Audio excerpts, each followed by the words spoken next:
Hello दोस्तों, मैं नवीन। Star power classes में आप सबका एक बार फिर से स्वागत है। तो आज हम लोग अपनी नई लेक्चर में देखेंगे भारत के विश्व धरोहर स्थल कौन-कौन से हैं और विश्व धरोहर स्थल में जो जिन स्थलों को चुना जाता है उनको चुनने का दायरा क्या है और किसके द्वारा चुना जाता है और अभी तक की कितने स्थलों को विश्व धरोहर स्थल की सूची में शामिल किया गया है। इन सब बारे में हम लोग विस्तार पूर्वक क्या करेंगे, चर्चा करेंगे। तो सबसे पहले हम लोग चलिए अब शुरू करते हैं अपनी वीडियो को। तो हम देखेंगे सबसे पहले भारत के विश्व धरोहर स्थल को। जानते हैं फिर विश्व धरोहर स्थल में ये वे स्थल हैं जिन्हें संयुक्त राष्ट्र यूएन संयुक्त राष्ट्र शिक्षण वैज्ञानिक एवं सांस्कृतिक संस्था यूनेस्को द्वारा उनकी प्रकृति, संस्कृति, इतिहास एवं वैज्ञानिक महत्ता के आधार पर विशिष्ट विशिष्ट संस्था द्वारा पहचाना जाता है। अब जो स्थल चुने जाते हैं यूनेस्को के द्वारा, उनकी प्रकृति के हिसाब से, संस्कृति के हिसाब से, इतिहास के हिसाब से एवं वैज्ञानिक महत्ता के आधार पर यूनेस्को के द्वारा विश्व धरोहर स्थल की सूची में क्या किया जाता है, उनको शामिल किया जाता है। अब हम लोग जान लेते हैं कि यूनेस्को के बारे में। यूनेस्को क्या है? यूनेस्को यूएन की एक विशिष्ट क्या है, संस्था है, जिसका उद्देश्य शिक्षा, विज्ञान एवं संस्कृति के नवीन रूपों द्वारा अंतरराष्ट्रीय संगठन में शांति एवं सुरक्षा में योगदान करना है। जिसका मुख्यालय कहाँ है? पेरिस में है। जिसका मुख्यालय, अगर आपसे एग्जाम में क्वेश्चन पूछता है कि जो यूनेस्को का मुख्यालय है वो कहाँ है? पेरिस में। और पेरिस कहाँ पड़ता है? फ्रांस में। और आगे देखते हैं, आगे पॉइंट है हमारा विश्व दर्शनीय स्थलों की सूची में विश्व दर्शनीय कार्यक्रम जिसका प्रशासन यूनेस्को विश्व दर्शनीय संगठन करता है द्वारा होता है। अब आगे हम लोग देखते हैं यूनेस्को विश्व धरोहर संगठन में। यह 21 यूनेस्को सदस्य राज्यों द्वारा क्या होता है? गठित होता है, जिन्हें यूएन सामान्य संगठन द्वारा चुना जाता है। यूनेस्को विश्व धरोहर अधिनियम 1972 के अधीन विस्तारित यह सांस्कृतिक या प्राकृतिक दर्शनीय महत्ता का क्षेत्र है। और इटली विश्व धरोहर स्थलों की सूची में शामिल होने वाला क्या है? प्रथम देश है। अगर ऐसे एग्जाम में क्वेश्चन आपसे पूछा जाए कि विश्व धरोहर स्थलों की सूची में शामिल होने वाला प्रथम स्थान पर कौन सा देश है, तो वो इटली है। और अगर आपसे ये एग्जाम में पूछे कि विश्व धरोहर स्थल जो शामिल किए जाते हैं वो किस हिसाब से शामिल किए जाते हैं, तो देखा जाता है कि उस स्थान की प्रकृति कैसी है, संस्कृति में क्या कोई योगदान है, ऐतिहासिक कोई पृष्ठभूमि है या किसी प्रकार की वैज्ञानिक महत्ता रखता है, तब उसको क्या कर दिया जाएगा? यूनेस्को की विश्व धरोहर स्थल की सूची में उसको शामिल कर दिया जाएगा। अब आगे हम लोग देखेंगे विश्व धरोहर स्थलों को चुनने का दायरा। किस दायरे पे जो यूनेस्को की टीम है वो किस दायरे में क्या करती है? विश्व धरोहर स्थलों का चुनाव करती है। तो देखते हैं, इसे विश्व धरोहर अधिनियम 1972 में बताया गया है। इस दायरे को नियमित रूप से विश्व दर्शनीय संगठन द्वारा विश्व धरोहर स्थल के उत्थान को पुनरावृत्त किया जाता है। आगे तीसरा पॉइंट है, परिचालन मार्गदर्शन के पहले विश्व विश्व दर्शनीय स्थलों को 6 सांस्कृतिक एवं 4 प्राकृतिक क्षेत्रों के आधार पर क्या किया गया था? उसका चुनाव किया गया था। लेकिन परिचालन मार्गदर्शन की स्वीकृति के साथ 10 क्षेत्रों में से सिर्फ एक जोड़ा क्या है? वर्चस्व है। मतलब वर्चस्व मतलब क्या है? प्रभाव में आया है। अब आगे अगली हेडिंग है हमारी धरोहर स्थलों की अंतिम सूची। सभी देशों को उन स्थानों की अंतिम सूची बताना आवश्यक होता है जिन्हें वे सांस्कृतिक या प्राकृतिक स्थल मानते हैं। सभी देशों का ये दायित्व और कर्तव्य होता है कि उन स्थानों की अंतिम सूची यूनेस्को की जो टीम है उसको बताना है कि जिन्हें वे सांस्कृतिक या प्राकृतिक स्थल मानते हैं, और इसलिए उन्हें विश्व दार्शनिक स्थलों की सूची में शामिल किया गया है। धानों की सूचियां जिन्हें वे बकाया सार्वभौमिक मूल्यों की सांस्कृतिक या प्राकृतिक क्या करते हैं? विरासत को मानते हैं। वो सब क्या करना है इन लोग को? उसमें सूची में, अंतिम सूची में क्या करना पड़ता है? उसमें बताना पड़ता है। आगे देखते हैं, अगला पॉइंट है हमारा अस्थायी अंतिम सूचियों को संपूर्ण नहीं माना जाता। किसी भी नामांकन प्रस्तुति करने से 1 वर्ष पहले इन्हें प्रस्तुत करना क्या होता है? आवश्यक होता है। आपको क्या करना है? किसी भी अगर सांस्कृतिक धरोहर स्थल को क्या करना है? यूनेस्को के द्वारा जो जो चुनाव होता है विश्व धरोहर स्थल की, अगर उसकी सूची में शामिल कराना है तो इसके लिए क्या करना पड़ेगा? आपको 1 साल पहले ही उसका नामांकन दर्ज कराना पड़ेगा। अब हम लोग जान लेते हैं जो यूनेस्को क्या कर रही है, विश्व धरोहर स्थल का चुनाव कर रही है ऐतिहासिक, सांस्कृतिक और वैज्ञानिक महत्व के आधार पर। हम उसके बारे में कुछ जानकारी क्या करते हैं, इकट्ठा कर लेते हैं। तो यूनेस्को यानी संयुक्त राष्ट्र शैक्षिक, वैज्ञानिक एवं सांस्कृतिक संगठन होता है। किसकी बात हो रही है, यूनेस्को की। यूनेस्को, यूनेस्को की बात हो रही है। यहाँ पे हम लोग बात कर रहे हैं किसकी, यूनेस्को की, जिसका अभी हम लोगों ने मुख्यालय पढ़ा। मुख्यालय कहाँ है, पेरिस, फ्रांस में। और अगर जिसके गठन की बात करें, जो यूनेस्को है, उसका गठन कब हुआ था, 16 नवंबर 1945 ईस्वी में।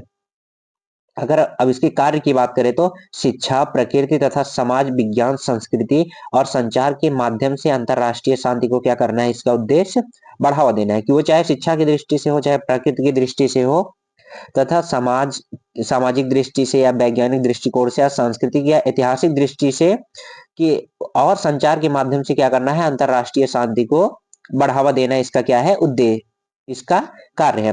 अब आगे हम बात कर लेते हैं इसके उद्देश्य की। जो यूनेस्को है, इसका उद्देश्य क्या है। इसका उद्देश्य शिक्षा एवं संस्कृति के अंतरराष्ट्रीय सहयोग से शांति एवं सुरक्षा की स्थापना करना है। क्या करना है, सहयोग, शांति और सुरक्षा की स्थापना करना है। वो चाहे शिक्षा की दृष्टि से हो, चाहे प्रकृति की दृष्टि से हो, और तथा चाहे समाज विज्ञान, संस्कृति या संचार के माध्यम से हो, या ऐतिहासिक पृष्ठभूमि के माध्यम से हो, उसमें क्या करना है, शांति एवं सुरक्षा की स्थापना करना है।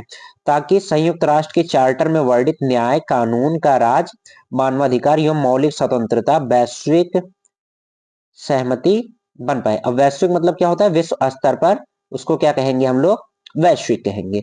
आगे अब हम लोग देखते हैं, आगे हम लोग इसको समझेंगे। UNESCO world heritage site in India fact. तो देखते हैं इसमें, वर्तमान में भारत में कुल कितने हैं, 42 यूनेस्को विश्व विरासत स्थल हैं। और जिनमें से जो भारत में 42 विश्व धरोहर स्थल हैं, उनमें क्या है, 7 प्राकृतिक हैं और 34 क्या है, सांस्कृतिक है। प्राकृतिक के अगर एग्जाम में पूछता है प्राकृतिक कितने हैं, तो 7 हैं। और अगर सांस्कृतिक की बात करेगा, सांस्कृतिक कितने हैं, सांस्कृतिक है हमारे 34 है। और आगे, और अगर मिश्रित स्थल की बात करेगा, तो मिश्रित स्थल हमारे कितने हैं, मिश्रित स्थल हमारे 1 है। और आगे बात करते हैं फिर हम लोग, अभी वर्तमान में पूरे विश्व में 1199 यूनेस्को विश्व विरासत क्या है, स्थल है, जिसमें 933 सांस्कृतिक हैं। जैसे हमारे भारत में कितने हैं, भारत में अगर प्राकृतिक की बात करें किया जाएगा तो 7 हैं, और अगर सांस्कृतिक की बात किया जाएगा तो सांस्कृतिक कितने हैं, 34 है। ऐसे अगर विश्व स्तर पर देखा जाएगा तो टोटल कितने विरासत स्थल हैं, 1199। और अगर उसमें बात किया जाएगा कि सांस्कृतिक कितने हैं, तो 933 है। और अगर बात करें हम लोग वही प्राकृतिक की, तो प्राकृतिक कितने हैं, 227 है। और 39 के क्या है, मिश्रित स्थल है। और जबकि भारत में कितने मिश्रित स्थल है, 1 है। अब देखते हैं कि भारत में सर्वप्रथम एलोरा की गुफाएं महाराष्ट्र में जो है, को विश्व विरासत स्थल घोषित किया गया। अगर हम वैसे बात करते हैं कि होल वर्ल्ड में बात करें कि यूनेस्को के द्वारा विश्व धरोहर स्थल की सूची में किस राष्ट्र को सबसे पहले शामिल किया गया था, तो वो राष्ट्र कौन सा, इटली है। अगर हम लोग भारत के नजरिए से बात करें कि भारत में सर्वप्रथम एलोरा की गुफाएं जो महाराष्ट्र में है, उसको क्या किया गया था, विश्व विरासत स्थल घोषित किया गया था। एग्जाम में ऐसे क्वेश्चन घुमा के भी पूछ सकता है कि एलोरा की जो गुफा है वो कहाँ है, महाराष्ट्र में है। और एक तरीका ये भी पूछ सकता है कि सबसे पहले विश्व विरासत स्थल में घोषित होने वाला स्थल कौन सा है, तो उसमें 4 ऑप्शन दे देगा। उसमें एक ऑप्शन रहेगा एलोरा की गुफाएं, तो उस पर हम लोग क्या कर देंगे, टिक कर देंगे, तो वो ऑप्शन हमारा क्या हो जाएगा, बिल्कुल सही है। आगे देखते हैं कि भारत का 39वां विश्व विरासत धरोहर स्थल कौन सा है, कालेश्वर रमप्पा मंदिर। ये कहाँ पड़ेगा, किस राज्य में, ये पड़ेगा हमारा तेलंगाना राज्य में पड़ेगा। अब आगे हम देखते हैं इसमें, 39वां स्थल कहाँ पड़ रहा है, कालेश्वर रमप्पा मंदिर तेलंगाना में है। और अगर हम बात करें इसकी, अगर हम लोग बात करें कि 40वें स्थल की, या 40वां जो विश्व विरासत धरोहर स्थल है, वो हड़प्पा सभ्यता का एक शहर है, क्या है, धौलावीरा है। जो कहाँ पड़ेगा, धौलावीरा हमारा कहाँ है, गुजरात में स्थित एक शहर है। आगे बात करते हैं फिर, कर्नाटक के होयसल मंदिर नवीनतम 42वां यूनेस्को विश्व विरासत स्थल है। और लास्ट पॉइंट हमारा है, महाराष्ट्र राज्य में सबसे ज्यादा यूनेस्को विश्व विरासत स्थल है। अब यहीं से क्या कर सकता है एग्जामिनर आपसे क्वेश्चन घुमा के पूछ सकता है, ये पूछ सकता है कि भारत में सर्वप्रथम विश्व विरासत स्थल घोषित किया गया, तो आप क्या बताओगे? एलोरा की गुफाएं। अगर ये आपसे क्वेश्चन पूछता है कि सबसे ज्यादा यूनेस्को विश्व विरासत स्थल भारत के किस राज्य में है, तो वो राज्य कौन सा है हमारा? वो राज्य है हमारा तमिलनाडु है। आगे देखते हैं, इसमें महाराष्ट्र में 5 यूनेस्को की क्या है साइट है, मतलब क्या है 5 यूनेस्को के स्थल है। आगे हम लोग बढ़ते हैं।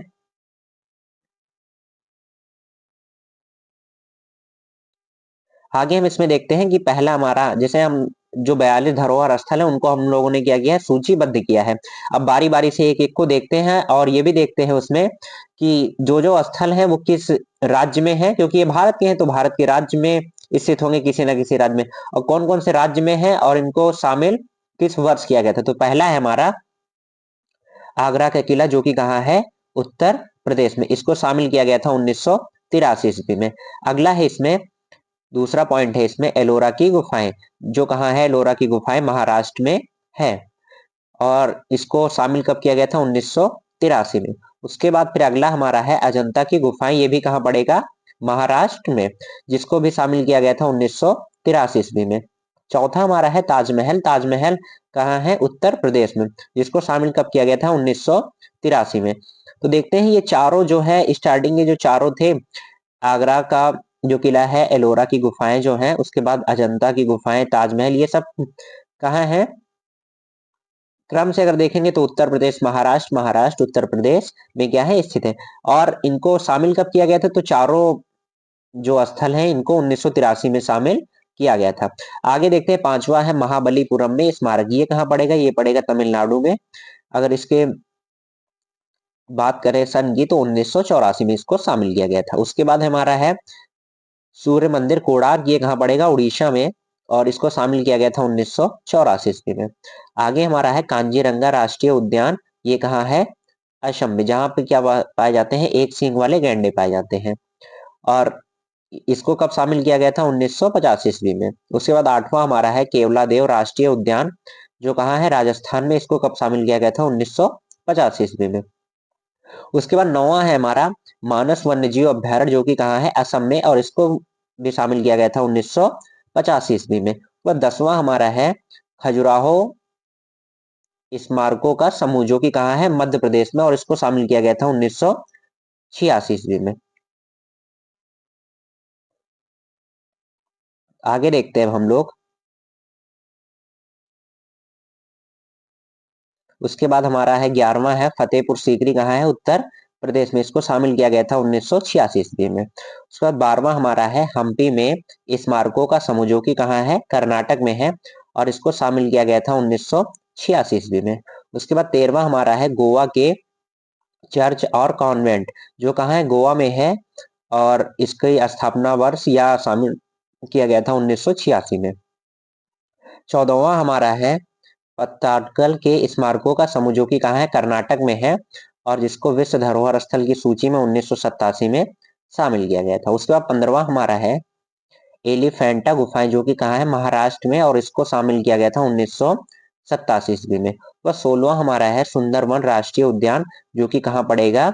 पश्चिम बंगाल में, इसको शामिल किया गया था 1987 ईस्वी में। सुंदरवन इसे क्यों कहा जाता है? क्योंकि यहाँ पर सुंदरी नामक वृक्ष पाए जाते हैं, इसीलिए इसको क्या कहा जाता है? सुंदरवन। आगे बढ़ते हैं हम लोग, 17वां देखते हैं। 17वां हमारा है चोल मंदिर, जो कि कहाँ पड़ेगा? तमिलनाडु में, और इसको शामिल कब किया गया था? 1987 में। उसके बाद 18वां हमारा है नंदा देवी और फूलों की घाटी राष्ट्रीय उद्यान, ये कहाँ पड़ेगा? उत्तराखंड, उत्तराखंड का एक जिला है चमोली, वहां से क्या है ये स्थल संबद्ध है। और बात करते हैं कि इसको शामिल कब किया गया था, तो इसको शामिल किया गया था 1988 में। आगे बढ़ते हैं हम लोग। आगे हमारा 19वां है कैपिटल कॉम्प्लेक्स, जो कहाँ है? चंडीगढ़ में है, और जिसको शामिल कब किया गया था? 2016 ईस्वी में। अब देखते हैं 20वां हमारा है सांची के बौद्ध स्मारक, जो कहाँ है? मध्य प्रदेश में है, और इसको शामिल कब किया गया था? 1989 ईस्वी में। उसके बाद 21वां हमारा है हुमायूं का मकबरा, जो कि कहाँ स्थित है? दिल्ली में, और इसको भी सम्मिलित किया गया था 1993 ईस्वी में। 22वां हमारा है कुतुब मीनार और इसके स्मारक, जो कहाँ स्थित है? दिल्ली में, और इसको शामिल कब किया गया था? 1993 में। अब आगे देखते हैं फिर 23वां हमारा है भारत के पर्वतीय रेलवे, ये कहाँ है, विभिन्न राज्यों से होकर जाती है, तो इसको शामिल किया था 1999 में और 2005 में और 2008 में। 24वां देखते हैं हम अपना आगे, बोध गया में महाबोधि मंदिर परिसर, ये कहाँ पड़ेगा, बिहार में पड़ेगा, और इसको शामिल कब किया गया था, 2002 ईस्वी में। 25वां हमारा है भीमबेटका की गुफाएं, जो कहाँ पड़ेगी, मध्य प्रदेश में, और इसको शामिल किया गया था 2003 में। आगे देखते हैं फिर चंपानेर पावागढ़ पुरातत्व पार्क, ये कहाँ है हमारा, ये गुजरात में है, और इसको शामिल किया गया था 2004 ईस्वी में। आगे है हमारा 27वां छत्रपति शिवाजी टर्मिनल, ये कहाँ पड़ेगा, ये पड़ेगा हमारा महाराष्ट्र में, और इसको शामिल कब किया गया था, 2004 में। और 28वां है हमारा लाल किला परिसर है, जो कहाँ है, दिल्ली में है, और जिसको शामिल कब किया गया था, 2007 ईस्वी में। आगे हम लोग 29वां देखते हैं अपना, 29वां हमारा है जंतर मंतर जयपुर, ये कहाँ पड़ेगा, राजस्थान में, और इसको शामिल किया गया था 2010 ईस्वी में। वह 30वां हमारा है पश्चिमी घाट, क्योंकि क्या है, विभिन्न भारतीय राज्य से होकर है 2012 में। और उसके बाद 31वां हमारा है राजस्थान के पहाड़ी किले, जो कि कहाँ है, राजस्थान में है, और इसको शामिल कब किया गया था, 2013 ईस्वी में। 32वां हमारा है रानी की वाव, मतलब रानी की बावड़ी, जो कि कहाँ है, पाटन गुजरात, 2014 में उसे शामिल किया गया था। 33वां हमारा है ग्रेट हिमालयन राष्ट्रीय उद्यान, जो कहाँ पड़ेगा, हमारा हिमाचल प्रदेश में, और जिसको शामिल करने की बात है तो शामिल हुआ था इसको 2014 में। उसके बाद खांगे चोद राष्ट्रीय उद्यान कहाँ है, सिक्किम में, जो कहाँ, जिसको शामिल किया गया था 2016 ईस्वी में। उसके बाद 35वां हमारा है नालंदा महाविहार का पुरातत्व स्थल, जिसको जो कि कहाँ है, बिहार में है, और शामिल करने की बात आएगी तो 2016 में है। 36वां हमारा है अहमदाबाद का ऐतिहासिक शहर, जो कहाँ पड़ेगा, गुजरात में, और जिसको शामिल किया गया था 2017 में। 37वां हमारा है मुंबई के विक्टोरियन गोथिक, जो कहाँ है, महाराष्ट्र में पड़ेगा, और इसको शामिल कब किया गया था, 2018 में। 38वां हमारा है जयपुर, जिसको क्या कहा जाता है, गुलाबी शहर, जो कहाँ है, राजस्थान में है, और इसको शामिल कब किया गया था, 2019 में। आगे बढ़ते हैं अब हम लोग, आगे हमारा है कालेश्वर रमप्पा मंदिर, जो क्या है, कहाँ स्थित है, तेलंगाना में है, और जिसको शामिल करने की बात है तो शामिल किया गया था 2021 में। और हमारा 40वां है, 40वां हमारा है धौलावीरा, जो कि क्या है, हड़प्पा का एक स्थल है, जो कहाँ स्थित है, गुजरात में स्थित है, और जिसको शामिल किया गया था 2021 में। और फिर 41वां हमारा है शांति निकेतन, जो कि कहाँ पड़ेगा, हमारा पश्चिम बंगाल में पड़ेगा, और जिसको शामिल किया गया था विश्व धरोहर स्थल की सूची में 2023 में। आगे लास्ट हमारा है होयसल मंदिर, जो कहाँ है, कर्नाटका में है, और इसको अगर शामिल करने की बात है तो शामिल किया गया था इसको 2023 में। आगे बढ़ते हैं अब हम लोग,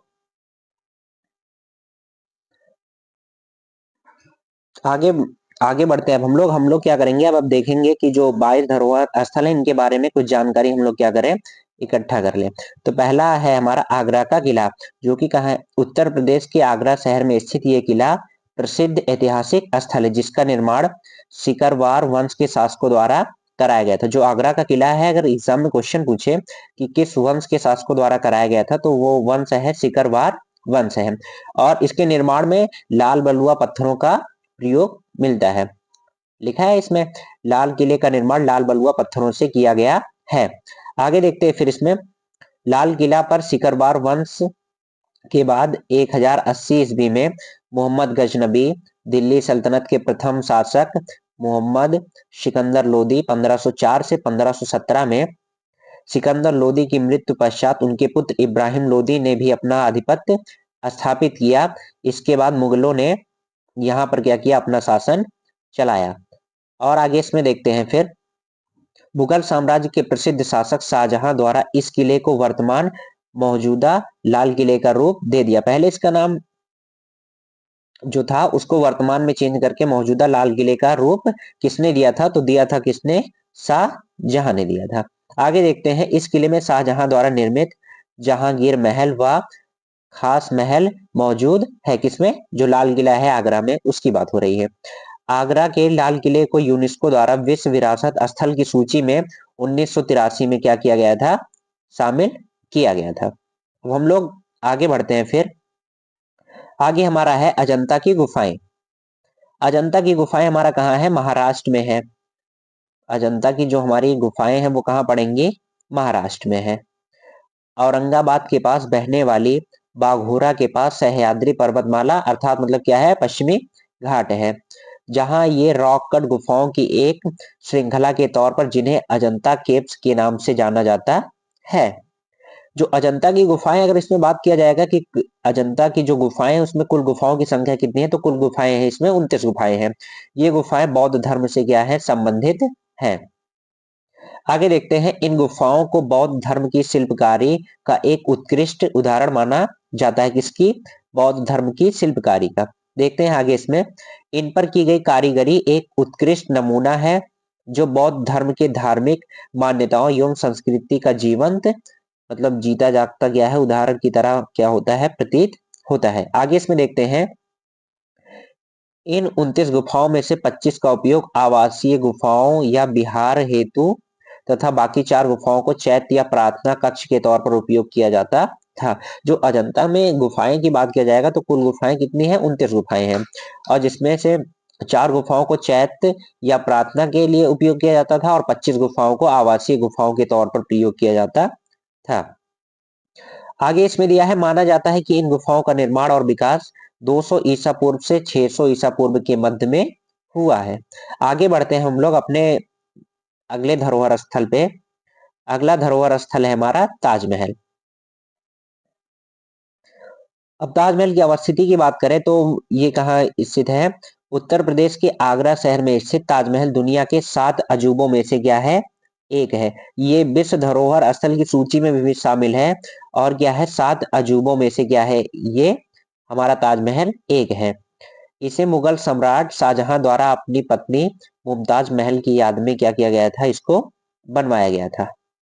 आगे इसमें, ताजमहल यमुना नदी के तट पर स्थित सफेद संगमरमर से बना मकबरा है जिसे दूर दूर से विदेशी पर्यटक यात्री देखने के लिए हर वर्ष करोड़ों की संख्या में आते हैं।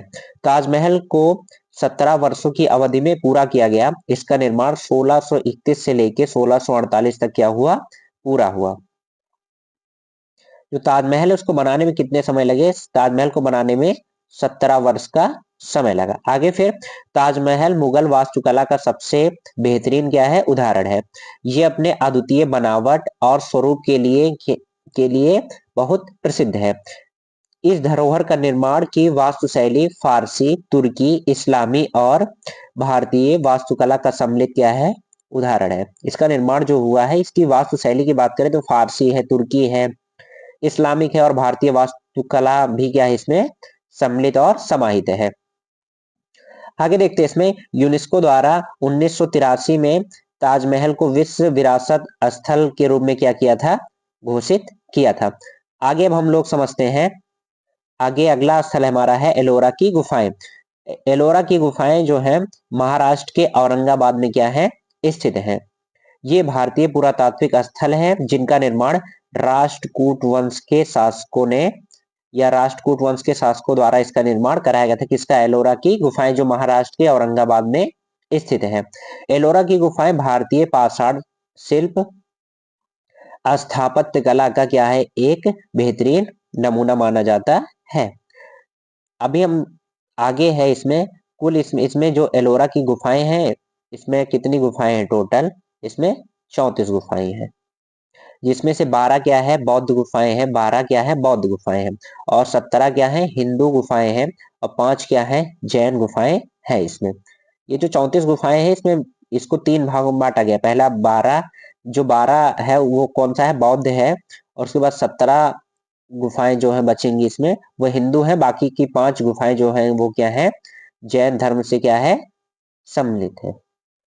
आगे देखते हैं, इसमें प्रसिद्ध एलोरा का कैलाशनाथ मंदिर भी इन्हीं गुफाओं में क्या है, स्थित है, जहां पर लाखों भक्त हर वर्ष क्या करने जाते हैं, दर्शन के लिए जाते हैं केदारनाथ में। एलोरा की गुफाएं हिंदू धर्म, बौद्ध धर्म और जैन धर्म को समर्पित है। जैसे ये एलोरा की जो गुफाएं हैं उसमें हिंदू धर्म, बौद्ध धर्म और जैन धर्म को भी क्या किया है, अपने अंदर में समाहित किया है, इसीलिए पर्यटक क्या करते हैं और अधिक मात्रा में यहाँ पे इस गुफा को देखने के लिए आते हैं। और उसके साथ साथ येलोरा का जो कैलाश मंदिर है, यहाँ पर भी दर्शन करने के लिए बहुत सारे श्रद्धालु आते हैं, जिसे वर्ष 1983 में डेक्स द्वारा विश्व धरोहर स्थल की सूची में क्या किया गया था, सम्मिलित किया गया था। अब हम लोग क्या करते हैं, आगे बढ़ते हैं इसमें। 42 स्थलों में से हम लोग का हमें लगता है 5 या 6 स्थल हुए हैं। अभी आगे हम लोग कंटिन्यू करते हैं। आगे हमारा है कोणार्क सूर्य मंदिर, कहाँ है ये, ओडिशा में पड़ेगा। जो कोणार्क सूर्य मंदिर को वर्ष 1984 में यूनेस्को द्वारा विश्व धरोहर स्थल की श्रेणी में सम्मिलित किया गया था। कब शामिल किया गया था, 1984 में। 1984 में क्या किया गया था, इसको विश्व धरोहर स्थल की सूची में शामिल किया गया था। आगे देखते हैं कि ये सूर्य मंदिर बंगाल की खाड़ी के तट पर जो भगवान शिव के रथ पर क्या है, एक विशाल प्रतिरूप है।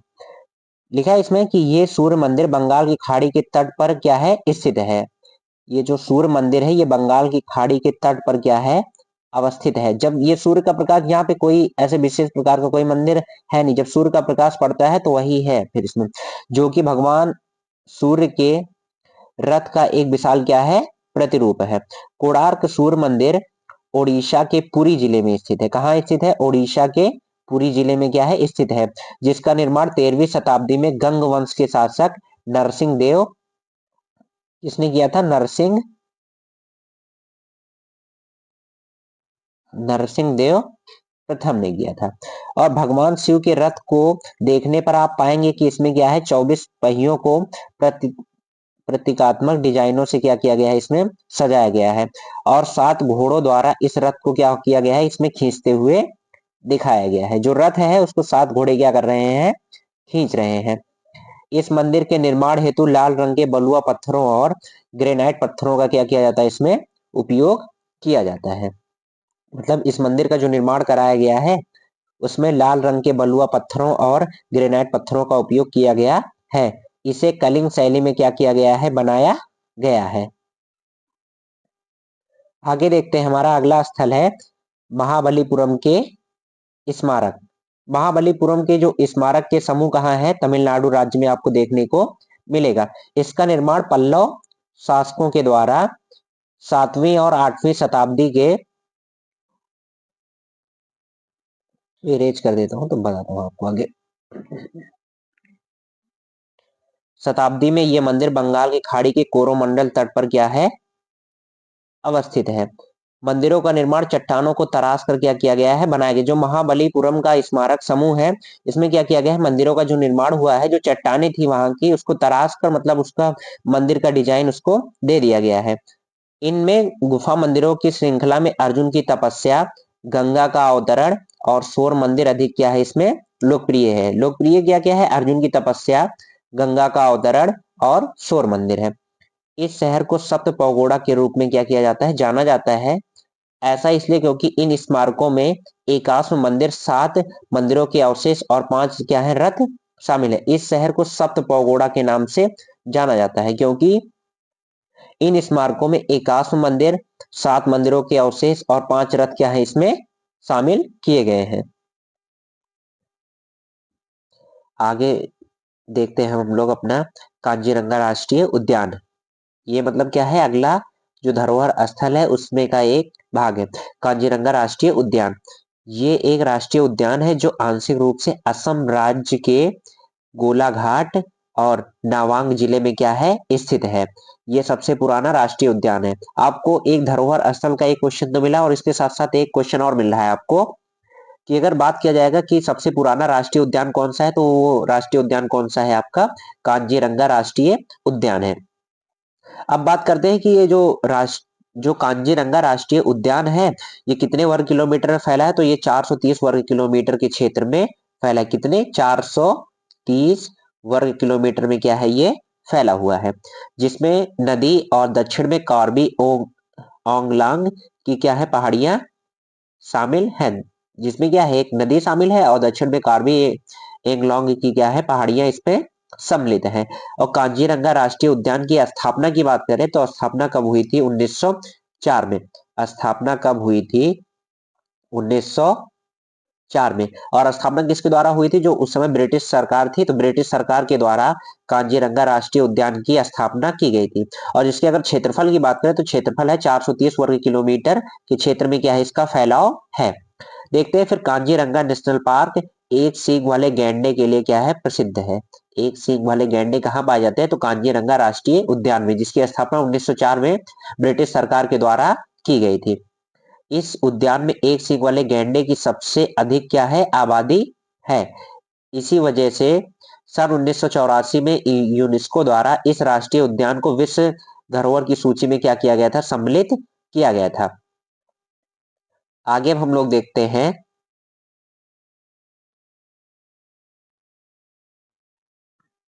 आगे हमारा है मानस राष्ट्रीय उद्यान और मानस वन्य जीव अभ्यारण्य 1985।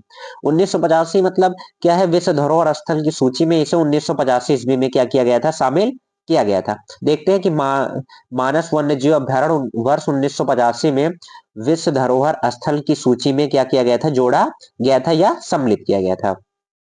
ये अभ्यारण्य भी क्या है, असम में स्थित एक प्रमुख राष्ट्रीय उद्यान है। उद्यान और वन्यजीव अभ्यारण्य भी है, क्या है, एक राष्ट्रीय उद्यान के साथ साथ वन्यजीव अभ्यारण्य भी है, जिसकी स्थापना कब हुई थी, 1990 ईस्वी में इसकी स्थापना हुई थी। आगे देखते हैं अगला पॉइंट, वन्यजीव अभ्यारण्य के साथ साथ बाघ एवं हाथी आरक्षित क्षेत्र, मतलब मानस टाइगर रिजर्व का भी एक हिस्सा इसमें आपको देखने को मिलेगा। एक जैव विविधता हॉट स्पॉट जो मानस नदी के साथ क्या हुआ है, फैला हुआ है। आगे देखते हैं इसमें, फॉरेस्ट हिल, जलोढ़ घास के मैदान और इस स्थल की सुंदरता, शांत वातावरण का कारण उष्ण कटिबंधीय सदाबहार वनों की एक क्या है, श्रृंखला है। हम समझते हैं कि उष्ण कटिबंध क्या होता है, उष्ण मतलब क्या हो जाएगा, उष्ण मतलब होता है गर्म। उष्ण मतलब क्या होता है, उष्ण मतलब होता है गर्म। और अगर हम लोग बात करें कटिबंध का मतलब, कटिबंध मतलब क्या होता है, प्रदेश। उष्ण मतलब गर्म और कटिबंध मतलब क्या होता है, हमारा प्रदेश होता है। आगे अगला पॉइंट बात करते हैं हम लोग, यहाँ कई प्रकार के लुप्त प्रजातियों जैसे बाघ, एक सींग वाले राइनो और स्विफ्ट डियर, दलदली हिरण, पिग्मी हॉग और बंगाल फ्लोरिकन को रहने के लिए वातावरण प्रदान करता है। इसीलिए भी इसको क्या किया गया था, विश्व धरोहर स्थल की सूची में 1985 में क्या किया गया था, शामिल किया गया था। अब हम लोग क्या करते हैं, आगे बढ़ते हैं। आगे हमारा अगला हमारा है केवलादेव राष्ट्रीय उद्यान। केवलादेव राष्ट्रीय उद्यान राजस्थान के भरतपुर जिले में क्या है, स्थित है। और ये जो केवलादेव राष्ट्रीय उद्यान है, ये क्या है, पक्षियों के लिए क्या है, विख्यात एक अभ्यारण्य है। और वो है कहाँ, राजस्थान के भरतपुर जिले में। इसकी स्थापना की बात करें तो स्थापना कब हुआ था, 1982 ईस्वी में इसकी स्थापना हुई थी। और यूनेस्को द्वारा इस राष्ट्रीय उद्यान को सन 1985 में विश्व विरासत स्थल क्या किया गया था, घोषित किया गया था। अगर एग्जाम में क्वेश्चन पूछता है कि स्थापना, तो स्थापना 1982 में हुई थी। और अगर इसको विश्व विरासत स्थल की सूची में शामिल कब किया गया था, तो शामिल हुआ था 1985 ईस्वी में। यह राजस्थान राज्य में स्थित एक वेटलैंड जिसका उपयोग 19वीं शताब्दी के अंत तक बत्तख शूटिंग रिजर्व के रूप में किया जाता था। हालांकि जल्द ही इसमें शिकार को क्या कर दिया गया, प्रतिबंध कर दिया गया। वर्ष 1982 में इस क्षेत्र को राष्ट्रीय उद्यान घोषित कर दिया, ताकि इसमें क्या किया जा सके, इसके शिकार पर प्रतिबंध लगाया जा सके। देखते हैं आगे इसमें, यह राष्ट्रीय उद्यान 375 पक्षी प्रजातियों और विभिन्न अन्य प्रकार के जीवों का क्या है, एक प्रकार का निवास स्थल है। यह प्लेरेटिक प्रवासी जल पक्षी, गंभीर रूप से लुप्तप्राय साइबेरियन क्रेन के साथ साथ विश्व स्तर पर संकटग्रस्त क्रेटर स्पॉटेड ईगल और इंपीरियल ईगल के लिए शीतकालीन आश्रय क्या करता है, प्रदान करता है। यह गैर प्रवासी प्रजनन पक्षियों का हर वर्ष बड़ी संख्या में क्या करता है, स्वागत करता है। आगे हम लोग बढ़ते हैं अपने अगले धरोहर स्थल पे। तो अगला हमारा धरोहर स्थल है हम्पी के स्मारक समूह। जो हम्पी के स्मारक समूहों को विश्व धरोहर स्थल की सूची में शामिल कब किया गया था, 1986 ईस्वी में। कब शामिल किया गया था, 1986 ईस्वी में। इस स्थल को विजयनगर राज्य की आखिरी राजधानी भी माना जाता है, किसको, हम्पी को, जिसको 1986 में विश्व धरोहर स्थल की सूची में शामिल किया गया था। हम्पी के मंदिर कर्नाटक राज्य के तुंगभद्रा नदी के किनारे क्या है, अवस्थित है। आगे देखते हैं इसमें अगला पॉइंट है, हम्पी के मंदिर को तत्कालीन शासकों द्वारा 14वीं और 16वीं शताब्दी के मध्य क्या किया गया था, बनवाया गया था। जो हम्पी में मंदिर जो अवस्थित है उनको कुछ 14वीं शताब्दी में और कुछ 16वीं शताब्दी के मध्य क्या किया गया था, उनका निर्माण करवाया गया था। आगे देखते हैं, इन मंदिरों को उनकी पुष्प अलंकरण, बड़ी बीमाओं, विशाल खंभों, स्पष्ट नक्काशी, भव्य मंडपों, जो मूर्ति कला तथा पारंपरिक चित्र निरूपण के लिए जाना जाता है, जिसमें रामायण और महाभारत के विषय क्या है, शामिल है। जो मंदिरों में नक्काशी की गई है उसमें उससे रिलेटेड क्या है, रामायण और महाभारत के विषय भी क्या है उसमें रिलेटेड है। और उसमें क्या है, पुष्पों का अलंकरण है, बड़ी बीमाएं हैं, विशाल खंभे हैं, और जो नक्काशी है उसमें तरह तरह की मूर्तियां को क्या किया गया है, मंदिरों की दीवारों पर उकेरा गया है। आगे बढ़ते हैं, आगे हम देखते हैं अगला अपना धरोहर स्थल। तो अगला हमारा धरोहर स्थल है जो यूनेस्को की सूची में शामिल है, वो है हमारा फतेहपुर सीकरी। और बात करते हैं कि फतेहपुर सीकरी उत्तर प्रदेश में क्या है, स्थित है, जिसे मुगल सम्राट अकबर ने 16वीं शताब्दी में क्या किया था, बनवाया था। एक समय पर इसे छोटी अवधि के लिए इसे साम्राज्य की राजधानी भी क्या किया गया था, बनाया गया था। फतेहपुर सीकरी मस्जिद हिंदू और पारसी वास्तुकला का क्या है, एक सम्मिलित उदाहरण है। जो फतेहपुर सीकरी की मस्जिद है वो हिंदी और फारसी वास्तुकला पर क्या है, दोनों का मान सकते हैं कि दोनों का जो क्या है सम्मिश्रण का नमूना देखने को उसमें मिलेगा आपको। कहाँ, फतेहपुर सीकरी में जो मस्जिद है वहां पर देखने को मिलेगा। आगे देखते हैं इसमें, इस स्थल पर मशहूर बड़े मस्जिदों में जामा मस्जिद व अन्य स्मारक भी क्या है, यहाँ पर स्थित है। आगे देखते हैं इसमें, स्मारकों की सूची में आंख मिचौली, दीवान खास, बुलंद दरवाजा, शाही मस्जिद, पंचमहल, ख्वाबगाह, जोधाबाई का महल और अनूप तालाब आदि क्या है, यहाँ के प्रमुख आदि क्या है, यहाँ पे प्रमुख है। अब आपको इसके साथ साथ क्या हो रहा है कि मतलब हम लोग पढ़ क्या रहे थे, विश्व धरोहर स्थल की सूची पढ़ रहे थे। सूचियों में हम लोगों ने देखा फतेहपुर सीकरी के बारे में जाना और वहां के रिलेटेड उसमें स्मारकों को भी जान ले, जैसे आंख मिचौली है, दीवान ए खास है, बुलंद दरवाजा है और शाही मस्जिद है, पंचमहल है, ख्वाबगाह है, जोधाबाई का महल है और अनूप तालाब आदि क्या है, प्रमुख है। तो एग्जाम में अगर इससे रिलेटेड और भी क्वेश्चन पूछा जाएगा तो आपको पेपर सॉल्व करने में कोई किसी प्रकार की समस्या नहीं आएगी। आगे अगला हमारा स्थल है गोवा के गिरजाघर व कॉन्वेंट मठ। तो गोवा के गिरजाघर व कॉन्वेंट दक्षिण भारत में गोवा के पणजी में है। कहाँ है, गोवा के पणजी में। गोवा की क्या है, ये राजधानी भी है। जिनका निर्माण 16वीं शताब्दी में क्या किया गया था, जिनका निर्माण 16वीं शताब्दी में किया गया था। देख लेते हैं आगे हम लोग, अगला हमारा आगे पॉइंट है, अगला पॉइंट है मतलब हमारा गोवा चर्च पुर्तगाली गोथिक शैली में क्या किया गया है, बनाया गया है, जो कि विशेष रूप से basilica of Bom Jesus Asia में ईसाई धर्म प्रचारक के प्रारंभ का क्या करता है, संकेत देता है। जब वहां पे आप जाओगे गोवा के गिरजाघर व कॉन्वेंट मठ में, तो आपको वहां से देखने को मिलेगा चर्च को देखकर कि वो क्या कर रहा है, ईसाई धर्म के प्रचार का क्या कर रहा है, एक संकेत का एक जरिया है।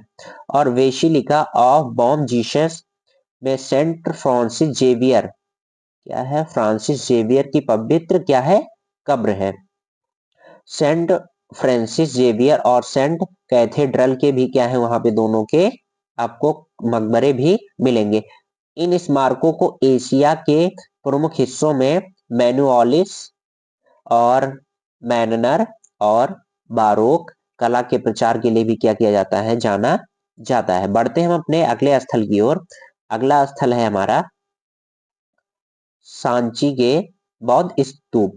जो सांची का बौद्ध स्मारक है ये मध्य प्रदेश के रायसेन जिले में क्या है, अवस्थित है। जैसा कि आप नाम से ही समझ सकते हैं कि बौद्ध है तो बौद्ध धर्म से क्या है, जैसे लिखा है कि सांची के बौद्ध स्तूप, तो बौद्ध बौद्ध से हम लोग ये तो समझ ही सकते हैं कि ये क्या है, बौद्ध धर्म से क्या होगा, संबंधित कोई स्तूप है। आगे देखते हैं इसमें, वर्तमान में यही बौद्ध अभ्यारण्य जो सबसे पुराना अभ्यारण्य है जो अभी भी अस्तित्व में है, ये 12वीं सदी तक भारत में एक प्रमुख बौद्ध केंद्र माना जाता था। किसको, सांची का जो बौद्ध स्तूप है, इसको 12वीं शताब्दी तक भारत में एक प्रमुख बौद्ध केंद्र के तौर पर क्या किया जाता था, माना जाता था या समझा जाता था। आगे देखते हैं इसमें सांची स्तूप का निर्माण सम्राट अशोक किसने कराया था? इसका निर्माण सम्राट अशोक ने इसका निर्माण कराया था, जबकि बाद में अग्निमित्र शुंग ने इस स्तूप को फिर से जीर्णोद्धार किया था, मतलब इसका मरम्मत कराया था और इसे बड़ा और विशाल रूप दिया था। अगर देखो निर्माण की बात करेगा तो निर्माण किसने कराया था? सम्राट अशोक ने। और इसका जीर्णोद्धार की बात करेगा तो कौन है? अग्निमित्र शुंग ने इसका क्या कराया था? जीर्णोद्धार कराया था। दो अलग अलग क्वेश्चन है इसमें, ध्यान से समझिएगा। आगे हमारा अगला पॉइंट है सांची के बौद्ध स्मारकों के स्तंभों, प्रसादों, मंदिरों और मठों का निर्माण अलग अलग राज्यों द्वारा अधिकांश पहली और दूसरी शताब्दी में कराया गया था। कब कराया गया था इसका निर्माण? पहली और दूसरी शताब्दी के वर्षों में कराया गया था। आगे देखते हैं, बताते हैं कि यहाँ भगवान बुद्ध के कुछ अवशेष रखे हैं और देश के सबसे संरक्षित क्षेत्रों में से क्या है? एक स्थल है सांची का बौद्ध स्तूप। यहाँ पर भी अनेक पर्यटक आते हैं और ये क्या करता है? पर्यटकों का ध्यान अपनी ओर केंद्रित करता है। आगे देखते हैं 1989 में इसे यूनेस्को की विश्व विरासत सूची में क्या कर लिया गया था? शामिल कर लिया गया था। अगला हमारा है एलिफेंटा की गुफाएं। एलिफेंटा को घारापुरी की गुफाओं के नाम से भी जाना जाता है। अगर एग्जाम में आपसे ऐसे डायरेक्ट क्वेश्चन ना पूछ के घुमा के क्वेश्चन पूछता है कि घारापुरी की गुफाएं का उपनाम कौन सी गुफाएं हैं या घारापुरी की गुफाओं को अन्य किस नाम से जाना जाता है, तो वो अन्य नाम है एलिफेंटा की गुफाओं को ही घारापुरी की गुफाएं कहा जाता है। जो कहाँ है? महाराष्ट्र के गेटवे ऑफ इंडिया से लगभग क्या है? 10 किलोमीटर की दूर पर अवस्थित है। तो जो है कहाँ, अगर एग्जैक्ट की बात करेंगे तो एग्जैक्ट लोकेशन उसका पड़ेगा मुंबई में है वो।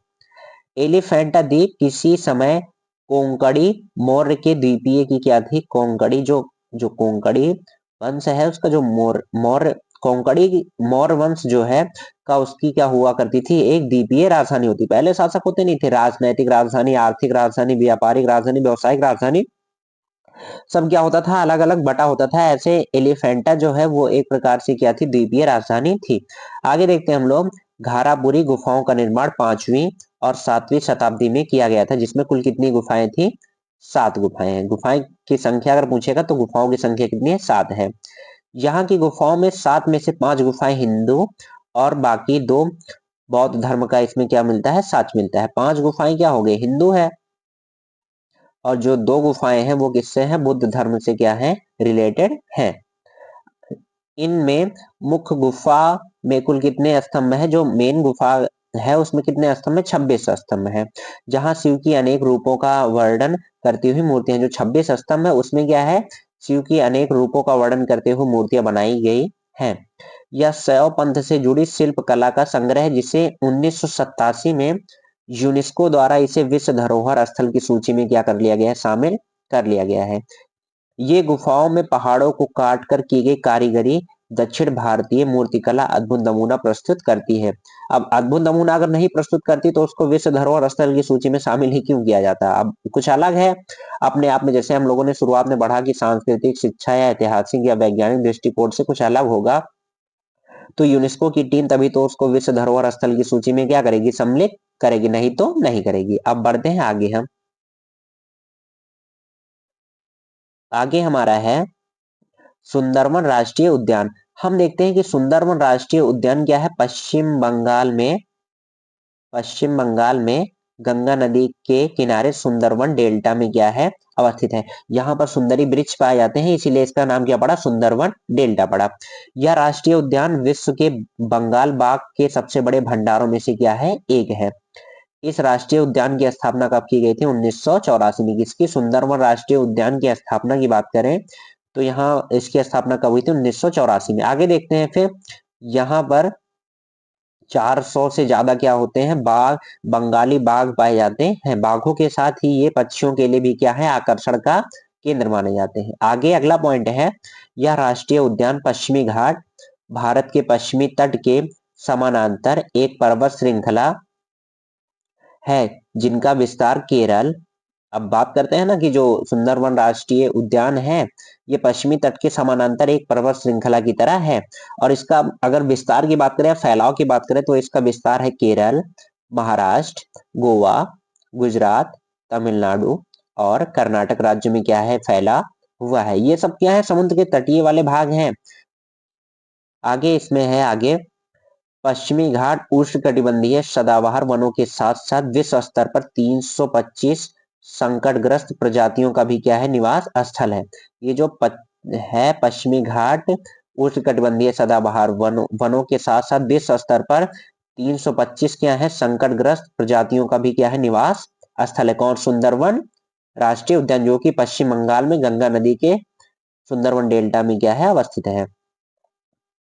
आगे हम लोग समझते हैं, आगे हमारा है खजुराहो के स्मारक। जो खजुराहो का मंदिर है वो मध्य प्रदेश के छतरपुर जिले में क्या है, अवस्थित है, जो कि जैन धर्म और हिंदू धर्म के स्मारकों का क्या है, एक समूह है। इनका निर्माण किसने करवाया है? चंदेल वंश के शासकों ने करवाया है। और कब करवाया है? ये 10वीं से और 11वीं शताब्दी में करवाया, मतलब स्टार्टिंग हुई है 10वीं शताब्दी में और बनते बनते या कुछ रुकावट के कारण वो 11वीं शताब्दी में जाकर क्या हुआ है, पूरा हुआ है। आगे देखते हैं कि बताया जाता है कि खजुराहो के स्मारकों की कुल संख्या कितनी है, 85 है, लेकिन जिनमें से मात्र 25 मंदिरों के ही वर्तमान में क्या है, अवशेष मिलते हैं। आगे इसमें है जिनमें कांदरिया महादेव का मंदिर विशेष रूप से क्या है, बहुत प्रसिद्ध है। और नागर शैली में बने ये मंदिर समूह स्थापत्य कला और मूर्ति कला का क्या है, एक बेहतरीन उदाहरण है, तभी तो उसको शामिल किया गया विश्व धरोहर स्थल की सूची में। आगे बढ़ते हैं हम लोग, आगे हमारा है पट्टदकल के स्मारक समूह। और ये समूह कहाँ है, देखते हैं इसको। ये समूह है हमारे कर्नाटक में। बादामी के चालुक्य राजवंश द्वारा बनवाए गए वेसर शैली में मंदिरों को 7वीं से 8वीं शताब्दी के दौरान क्या किया गया है, बनवाया गया है। बात करें कि इस स्मारक का निर्माण किसने करवाया है, तो बादामी के जो चालुक्य राजवंश थे, इन लोगों ने इसको वेसर शैली में, किस शैली में बनाया है? तो पहला क्वेश्चन ये एग्जाम पूछा जा सकता है कि किस राजवंश के द्वारा बनाया गया, तो बादामी के चालुक्य बनवाए। और इसमें दो होते हैं, बादामी के हैं और बेगी के चालुक्य हैं, लेकिन ऑप्शन में दोनों रहेगा, लेकिन आपको टिक किस पे करना है, जो बादामी के क्या है, चालुक्य हैं। और पहला तो हम इसमें जानते हैं बादामी के चालुक्य, और किस शैली में बनी है, तो ये बना है बेसर शैली में बना है। और बना कब है? 7 से 8वीं शताब्दी में इसको क्या कर दिया गया, इसका निर्माण किया गया है। आगे देखते हैं अगला पॉइंट। यहाँ कुल निर्मित 10 प्रमुख मंदिर है, जिनमें से 9 मंदिर क्या है, शिव को समर्पित है, और एक मंदिर क्या है, जो है वो है जैन मंदिर को समर्पित है। इन मंदिरों में से विरूपाक्ष का मंदिर सर्वाधिक क्या है, बहुत प्रसिद्ध है। बताते हैं, अगला पॉइंट हमारा है, बताते हैं कि यह मंदिर रानी लोक महादेवी द्वारा कांची के पल्लवों पर अपने पति के विजय के उपलक्ष्य में 7वीं से 8वीं शताब्दी के मध्य क्या किया गया था, इसका निर्माण करवाया गया था। इस अगला पॉइंट है, इस स्मारक का प्रारंभिक निर्माण नागर शैली में किया गया, लेकिन इसका अधिकांश निर्माण द्रविड़ शैली में हुआ है। और इसको विश्व धरोहर स्थल की सूची में शामिल कब किया गया था? 1987 ईस्वी में विश्व विरासत स्थल की सूची में इसको क्या किया गया था, शामिल किया गया था। आगे हम लोग देखते हैं अपना अगला स्थल है महान चोल मंदिर। तो जो चोल मंदिर चोल शासकों द्वारा, पहला है चोल मंदिर किसके द्वारा बनवाया गया था, चोल शासकों के द्वारा बनवाया गया था। और कब बनवाया गया था? 11वीं से 12वीं शताब्दी में बनवाया गया था। इसमें 3 प्रसिद्ध मंदिर हैं। पहला है तंजावुर के बृहदेश्वर मंदिर, और गंगाई कोंड चोलीश्वरम के मंदिर, और दरासुरम में ऐरावतेश्वर मंदिर क्या है, शामिल है। इसमें क्या है, 3 मंदिर शामिल है। आगे देखते हैं, ये दक्षिण भारतीय हिस्से में बसे तमिलनाडु में क्या है, स्थित है। अगर पूछेगा कि महान चोल मंदिर कहाँ अवस्थित है, तो तमिलनाडु में है। ये मंदिर वास्तुकला, मूर्तिकला, पेंटिंग और कांस्य ढलाई में चोलों की सटीकता तथा पूर्णता को क्या करते हैं, प्रकट करते हैं। और ये मंदिर बनी किस शैली में है, तो बनी है ये द्रविड़ शैली में। किस शैली में? ये बनी है द्रविड़ शैली में। आगे है, सन 1987 में यूनेस्को द्वारा तंजावुर के बृहदेश्वर मंदिर को विश्व विरासत स्थलों की सूची में क्या किया गया है, शामिल किया गया है। वहीं वर्ष 2004 में गंगाईकोंड चोलीश्वरम के मंदिर, दराशुरम के एरावत मंदिर को भी इस सूची में क्या किया गया है, स्थान दिया गया है। बढ़ते हैं हम लोग आगे अपने।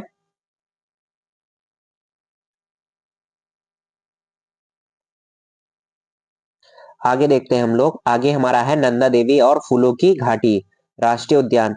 ये जो फूलों की घाटी है ये उत्तराखंड का एक जिला है जो चमोली है, उसी के नाम से क्या है ये प्रसिद्ध है। कौन सा जिला है? उत्तराखंड का जिला है चमोली। अब देखते हैं इसमें, इसका पहला पॉइंट है इसमें, भारत के उत्तराखंड राज्य में ये दोनों ही राष्ट्रीय उद्यान नंदा देवी पर्वतमाला के समीप क्या है, स्थित है। और राज्य में असाधारण रूप से उच्च ऊंचाई वाले पश्चिमी हिमालय क्षेत्र में क्या है इनकी अवस्थिति देखने को आपको मिलेगी। और नंदा देवी राष्ट्रीय उद्यान को 1982 में राष्ट्रीय उद्यान क्या किया गया था, घोषित किया गया था। अभी ये क्या है, विश्व धरोहर स्थल की सूची में शामिल नहीं है। अब इसको ये बताया जा रहा है कि नंदा देवी उद्यान को वर्ष 1982 में राष्ट्रीय उद्यान घोषित किया गया है। अभी जो नंदा देवी उद्यान है 1982 में उसको राष्ट्रीय उद्यान घोषित किया गया है।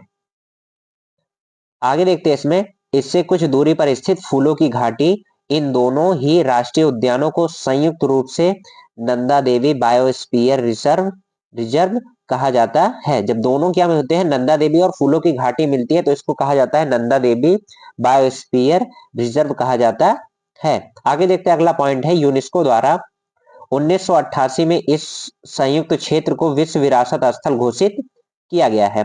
आगे देखते हैं इसमें, नंदा देवी नेशनल पार्क के अंतर्गत भारत के दूसरे सबसे ऊंचा शिखर नंदा देवी भी क्या है, अवस्थित है। कहां पर?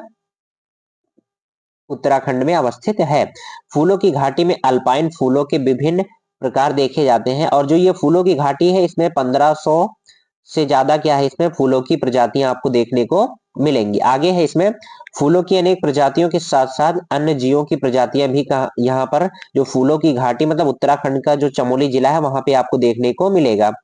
यही नहीं, विश्व स्तर पर संकटग्रस्त प्रजातियों में शामिल स्नो लेपर्ड और हिमालयन मस्क डियर आदि भी अच्छी खासी महत्वपूर्ण आबादी भी कहाँ है, यहाँ पर है। नंदा देवी और जो फूलों की घाटी राष्ट्रीय उद्यान है इसको संयुक्त रूप से नंदा देवी बायोस्फीयर रिजर्व कहा जाता है।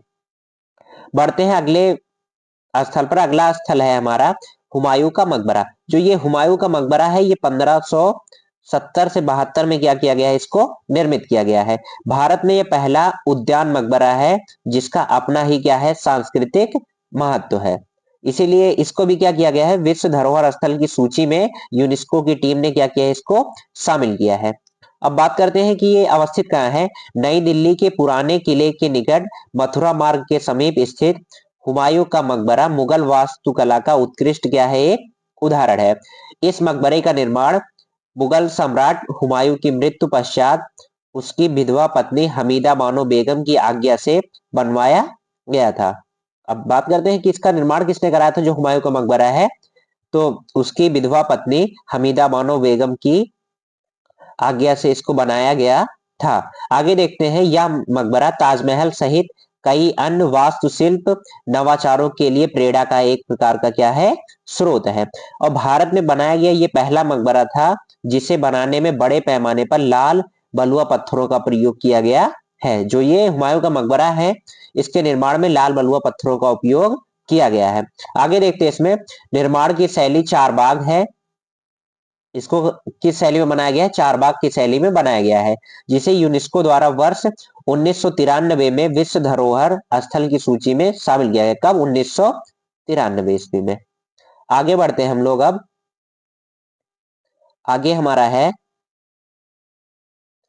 कुतुब मीनार और उनके क्या है, स्मारक।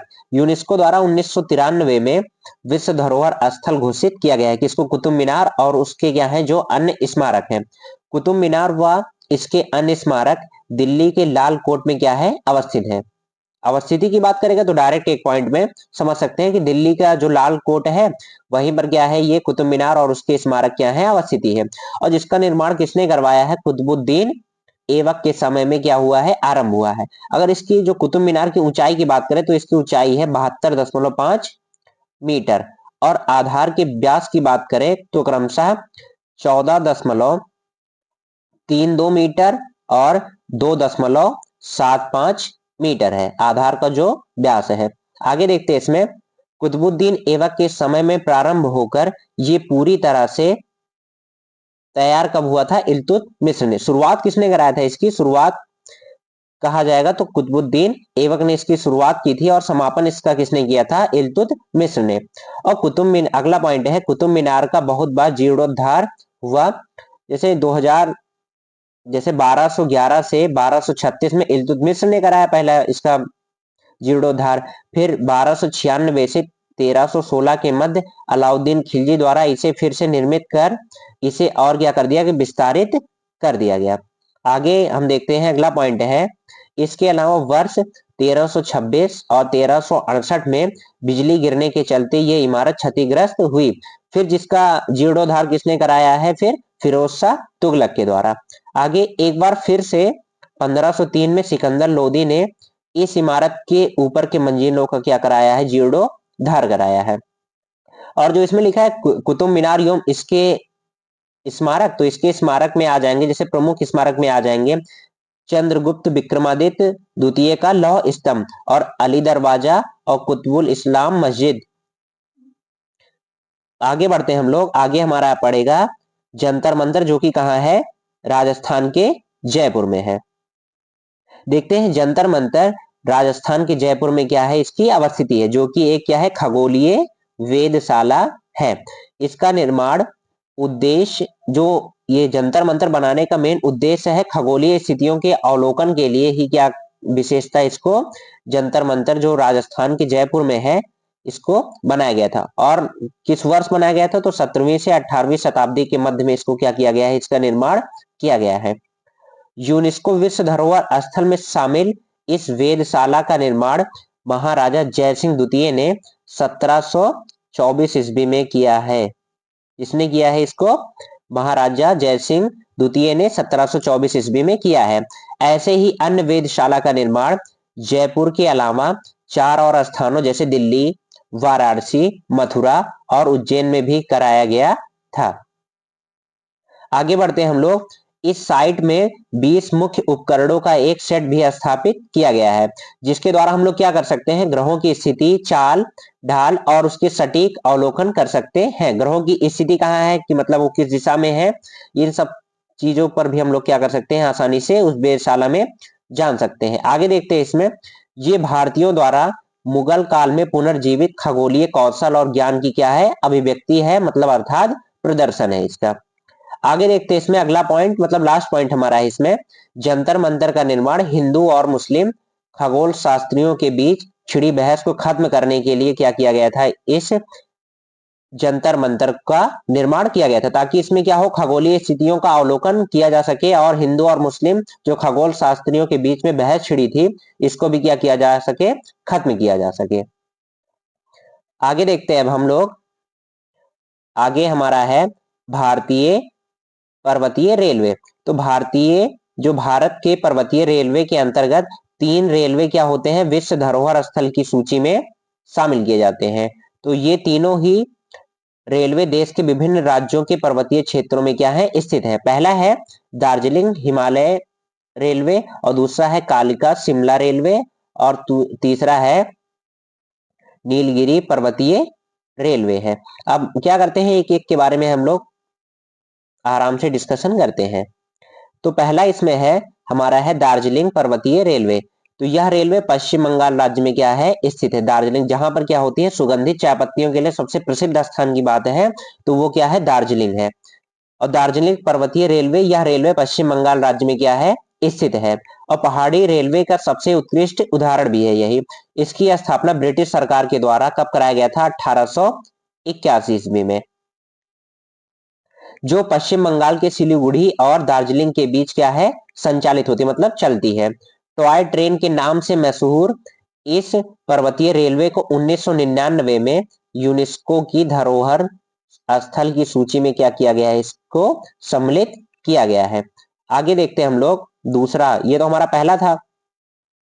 दूसरा हम लोग का है नीलगिरी पर्वतीय रेलवे। इस रेलवे लाइन की शुरुआत कब की गई थी? 1891 ईस्वी में इसकी शुरुआत हुई थी और बनकर पूरा कब हुआ था? ये 1908 1908 ईस्वी में। शुरुआत हुई थी 1891 में और बन के तैयार कब हुआ था? 1908 में। ये कहाँ है? तमिलनाडु में स्थित नीलगिरी पहाड़ियों पर 46 किलोमीटर क्या है लंबी एक सिंगल रेलवे ट्रैक है। कैसी है? 46 किलोमीटर लंबी है और वो भी क्या है? सिंगल ट्रैक है, जिसे वर्ष 2005 में यूनेस्को द्वारा विश्व विरासत स्थलों की सूची में क्या किया गया है? शामिल किया गया है। और तीसरा हम लोग स्टेशन देखते हैं कालका शिमला रेलवे। कालका शिमला रेलवे के बारे में हम लोग जानते हैं। यह रेलवे 96.6 किलोमीटर लंबी सिंगल ट्रैक वॉकिंग रेल क्या है? लिंकअप है इसमें, जिसे शिमला को जोड़ने के उद्देश्य के साथ 19वीं शताब्दी में बनाया गया था। जो कालिका शिमला रेलवे है, इसका मुख्य उद्देश्य की बात करें तो इसको शिमला से जोड़ने का इसका क्या था? मुख्य उद्देश्य था, और इसको 19वीं शताब्दी के मध्य में बनाया गया था। ये रेलवे लाइन हिमाचल प्रदेश में स्थित है। अगर इसकी स्थिति की बात करें जो कालका शिमला है, तो ये हमारा हिमाचल प्रदेश राज्य में स्थित है। और हिमाचल प्रदेश के कालका और शिमला पहाड़ियों के बीच चलने वाली ये पर्वतीय रेलवे को 2008 में यूनेस्को की वर्ल्ड हेरिटेज साइट में क्या किया गया है? इसको शामिल किया गया है। मिलते हैं हम लोग अपने नेक्स्ट वीडियो में, क्योंकि अगर हम इसी वीडियो में सारे 42 स्थलों को कवर करेंगे तो ये वीडियो क्या हो जाएगी? बहुत लंबी हो जाएगी। इसीलिए हम लोग क्या करेंगे? पार्ट 1 और पार्ट 2 करके इसको पढ़ेंगे आसानी से, तो वीडियो भी क्या होगी? ज्यादा लंबी नहीं होगी। उम्मीद करता हूं कि ये वीडियो आप सबको पसंद आई है। अगर पसंद आई है तो लाइक, शेयर और कमेंट करें, और इसकी जल्द से जल्द दूसरी वीडियो क्या कर दी जाएगी? अपलोड कर दी जाएगी। धन्यवाद।